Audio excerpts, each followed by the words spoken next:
Y aquí estamos con otro problema más sobre fricción. Tenemos que dominar esto, es fundamental, es bastante importante. Y pues, ¿qué nos dice? Aquí vamos a trabajar con planos inclinados.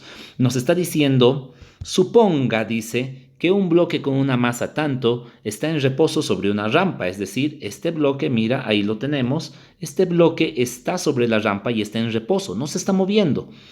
El coeficiente de fricción estática entre el bloque y la rampa es 350. Obviamente, como el bloque no se está moviendo, es porque hay una fuerza de rozamiento. Si no existiera la fuerza de rozamiento, el bloque se deslizaría.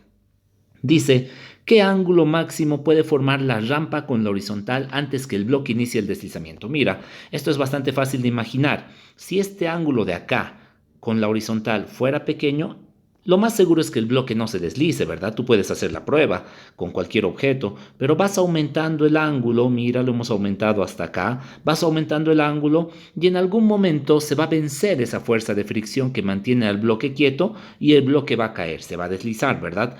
Entonces nuestro objetivo es encontrar ese ángulo y me está dando estos dos datos de acá. Entonces lo primero que vamos a hacer va a ser identificar nuestras fuerzas y eso lo vamos a hacer en el diagrama de cuerpo libre. Por un lado, hacia abajo está el peso, siempre está el peso hacia abajo. Después el objeto está apoyado, por lo tanto hay una fuerza normal que va a ser siempre perpendicular a la superficie de apoyo. Perpendicular a la superficie de apoyo, ¿verdad? Y bueno, por último, el objeto no resbala, significa que hay una fuerza de rozamiento en sentido contrario al posible movimiento, que sería esto de acá. Hay una ¡Ay, qué fea flecha! No, está peor. Ahí está. No, bueno, ya no importa. La fuerza de rozamiento estática porque el bloque no se está moviendo, ¿verdad? Muy bien, aquí nosotros podemos ver una fuerza en diagonal, entonces vamos a descomponer en sus componentes rectangulares, X, Y. Yo puedo dibujar el triángulo acá, WX, WY, o también puedo dibujarlo acá, WY, WX. Cualquiera de los dos me va a dar exactamente lo mismo. En este caso yo voy a elegir este de acá. Muy bien, entonces vamos a poner ahora el ángulo tita, recuerda. Ángulo tita, complemento, ángulo tita. Es por eso que de los dos triángulos que yo tenía aquí, este o este otro, yo elegí este de acá porque pues este ya trabaja con tita, este otro iba a trabajar con el complemento de tita, o sea, tita 90 grados menos tita. Bueno, ahora vamos a analizar un poco la situación. Vamos a suponer que la rampa está con el ángulo máximo que puede soportar la fuerza de fricción antes de que el bloque se deslice. Es decir, tú lo soplas un poquito para arriba la rampa y el bloque ya se empieza a deslizar. Vamos a calcular entonces ese ángulo máximo antes de que el bloque se deslice. ¿Sí? En ese ángulo máximo, entonces se está dando la fuerza de fricción también en la máxima posible antes de que el bloque se deslice. Si nosotros movemos un poquito más de lo que vamos a calcular nosotros, ¿qué significa? Significa que este ángulo va a aumentar un poquito más, por lo tanto este peso en X va a aumentar un poquito más y va a ser suficiente para vencer a la fuerza de fricción. Recuerda, el peso en X también lo puedes dibujar ahí, es lo mismo, esto es lo mismo que esto. Entonces vamos a calcular nosotros para esa situación. Y van a ver que está bien fácil. Vamos a aplicar la segunda ley de Newton. Fuerza neta, vamos a hacerlo en el eje X, va a ser igual a la masa por la aceleración. Estamos calculando una situación donde no va a haber aceleración, pero la fuerza de fricción ya estática ya se está exigiendo hasta su máximo. Bueno, no hay fricción, entonces esto es cero. Las fuerzas que están a favor de la posible aceleración, ¿cuál sería la aceleración en este caso? Sería hacia acá, ¿verdad? Porque hacia ahí se deslizaría el bloque. Entonces las fuerzas que están a favor de la posible aceleración, le voy a poner como positivo. En este caso, la única fuerza va a ser W en X. También daría lo mismo al revés, pero bueno. Lo que va en sentido contrario, fuerza de fricción estática, y dice que eso es igual a cero. Entonces nosotros de aquí podemos empezar a desglosar un poquito. Fuerza del peso en X, recuerda, esto es el cateto opuesto, entonces estamos trabajando con el seno. Va a ser WX seno de tita menos fuerza de fricción. La fuerza de fricción sabemos que es nu o normal por new, mejor lo escribimos así, normal por new estático en este caso, y eso va a ser 0. Sabemos que el peso no es otra cosa, perdón, aquí ya no entra la X, simplemente es el peso, no es otra cosa que la masa por la gravedad, todo eso por seno de tita, menos normal por new estático. ¿Qué datos tenemos acá? Tenemos la masa del objeto. Sí, nos está dando la masa del objeto.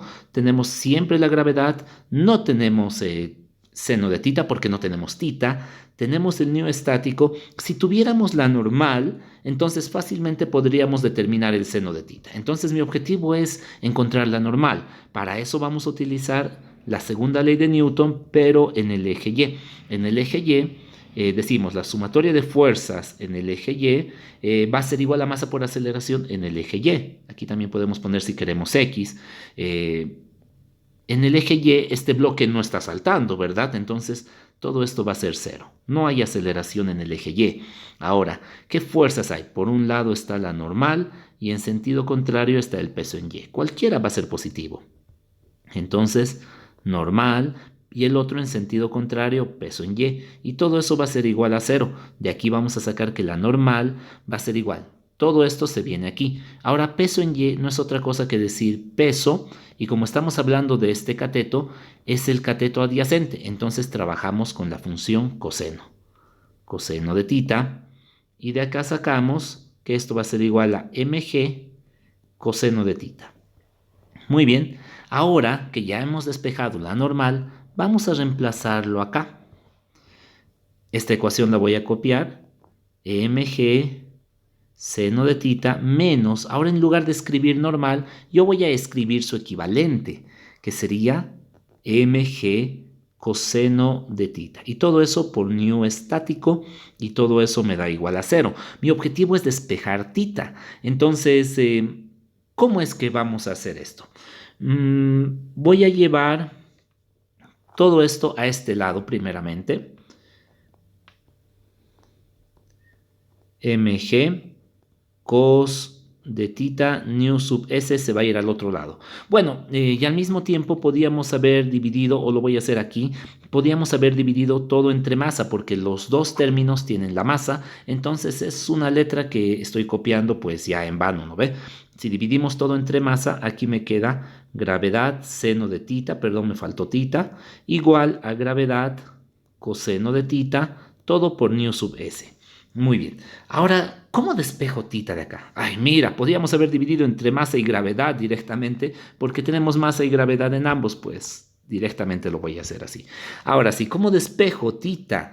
Pues para esto tienes que saber un poquito de trigonometría, pero si por algún motivo no lo sabes, pues te lo voy a tratar de explicar bien fácil. Esto lo vamos a mandar a dividir acá y me va a quedar seno de tita sobre coseno de tita va a ser igual a new sub s, ¿verdad? Nos quedamos con eso. Y ahora, esta es la clave. Seno de tita sobre coseno de tita es por identidades trigonométricas igual a tangente. Entonces, siempre que tú veas seno de un ángulo sobre coseno del mismo ángulo, eso se puede escribir como tangente de dicho ángulo y eso va a ser igual a new sub s en este caso. De aquí ya podemos despejar el valor de tita, no es nada difícil. Para eso, mira, tenemos new sub s, conocemos ese valor. Nosotros necesitamos saber tita, ¿cuánto vale? Vamos a utilizar esta función trigonométrica. Cuando mi incógnita está dentro de mi función trigonométrica, esto es mi función trigonométrica y mi incógnita está dentro, ¿no ve? Entonces, cuando mi incógnita está ahí dentro, yo voy a decir que esa incógnita va a ser igual a tangente a la menos 1, la inversa de la tangente, de este argumento que tengo acá, de esta expresión, de new sub s. Es como si estos dos cambiaran de lugar y en lugar de la tangente, pues ponemos la tangente a la menos 1, ¿sí? Otra forma de verlo, por si tal vez esto te confunde.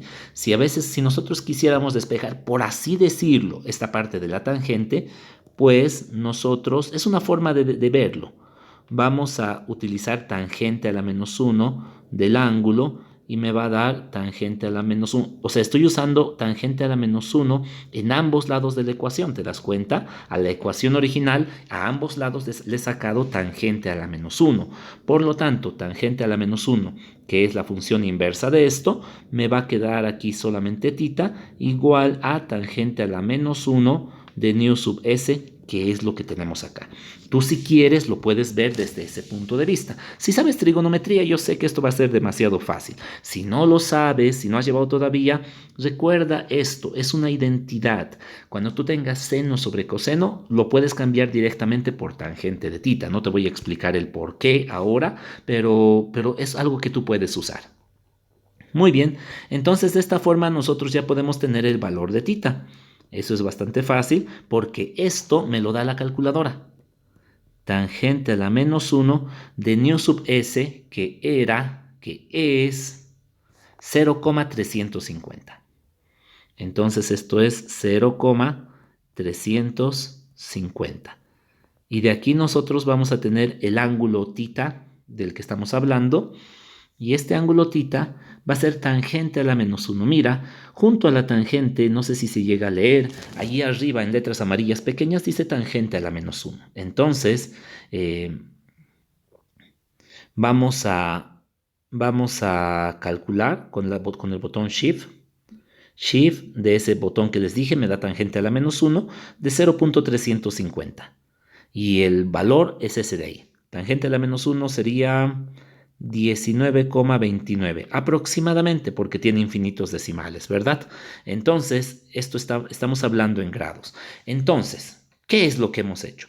Hemos encontrado el ángulo θ necesario para que se ejerza esto de acá, que es la fuerza de fricción estática máxima. Cuando yo calculo la fuerza de fricción estática con esta fórmula, estoy calculando la máxima que se podría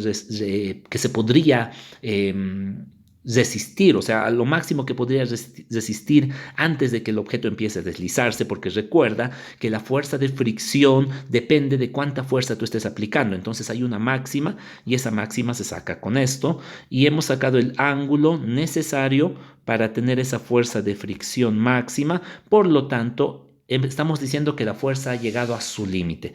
Si el ángulo fuera un poquito más que el ángulo que hemos sacado, esta fricción es derrotada y esta otra fuerza va a ganar. Por lo tanto, el bloque se va a deslizar. Entonces, el ángulo necesario tiene que ser mayor a 19,29 grados. Muy bien, esa es la forma de hacerlo. Espero que se haya entendido. Algo que yo te voy a aconsejar, ya lo he hecho antes. Ahí te estoy dejando otra vez el ejercicio. ¿Por qué? Porque tienes que volver a hacerlo, si no, no lo vas a entender. Vuelve a hacerlo en este momento y después comparas el resultado para ver si es que te salió lo mismo. Y una vez que ya lo hayas hecho y hayas visto que te salió lo mismo, ahí recién pues nos vamos a esta pregunta, un ejercicio teórico, otro ejercicio donde tenemos que hacer algunas cosas que son un poquito para reforzar lo que hemos visto, ¿verdad? Bueno, espero que se haya entendido. Como siempre te pido, apoya, dale un like al canal, comparte, sería mucho mejor si compartieras, ¿no? Bueno, entonces eso sería. Nos vemos en el siguiente video.